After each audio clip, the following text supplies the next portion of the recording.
स्वागत है आप सभी का मेरे चैनल जीके टीचर में। आज मैं आपको बताऊंगा एक ऐसी बात जो शायद ही आपको पता होगी। क्या आप जानते हैं कि हमें हिचकी क्यों आती है? किसी से अगर ये पूछा जाए कि क्या उन्हें अपनी पहली हिचकी याद है, तो उसके लिए ये बताना एक असंभव काम होगा, क्योंकि हमारे जन्म से लेकर आज तक हम हिचकी का अनुभव करते आ रहे हैं।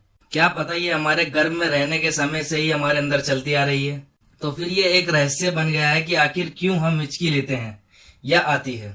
इसके बारे में जानना कोई मानव इतिहास के सबूत जानने जितना जरूरी नहीं है, पर फिर भी वैज्ञानिक हमारे पूर्वजों से मिले सबूतों से ही इसका पता लगाने की कोशिश कर रहे हैं। हिचकी के दौरान क्या होता है, इसको अगर हम मेडिकल भाषा में देखें तो इस दौरान सांस लेने के लिए काम में आने वाली मांसपेशियों में एक तेज संकुचन होता है, और इसी तरह की इसकी एक विरोधी प्रक्रिया भी होती है, जिसमें एक ही समय में उन्हीं मांसपेशियों का इस्तेमाल सांस छोड़ने के लिए किया जाता है।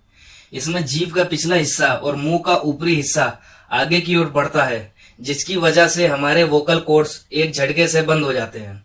वैज्ञानिकों ने आगे बताया कि इसके विकास के दौरान हमारे दोनों फेफड़े, जो पानी को पंप करने के लिए हवा के साथ गहरी सांस लेते हैं।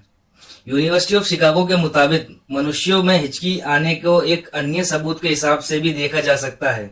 ये बताया गया है कि हिचकी के आने के लिए हमारे दिमाग में एक ट्रिगर काम करता है। गार्जियन के अनुसार हमारे डायफ्राम में किसी भी प्रकार की ऐंठन आने से हमारे मस्तिष्क में पाए जाने वाले ट्रिगर से बनने वाले इलेक्ट्रिक सिग्नल के कारण हिचकी आना शुरू हो जाती है। दोस्तों, अगर आपको मेरी वीडियो पसंद आई हो तो इसे लाइक करें, शेयर करें और मेरे चैनल को सब्सक्राइब करें।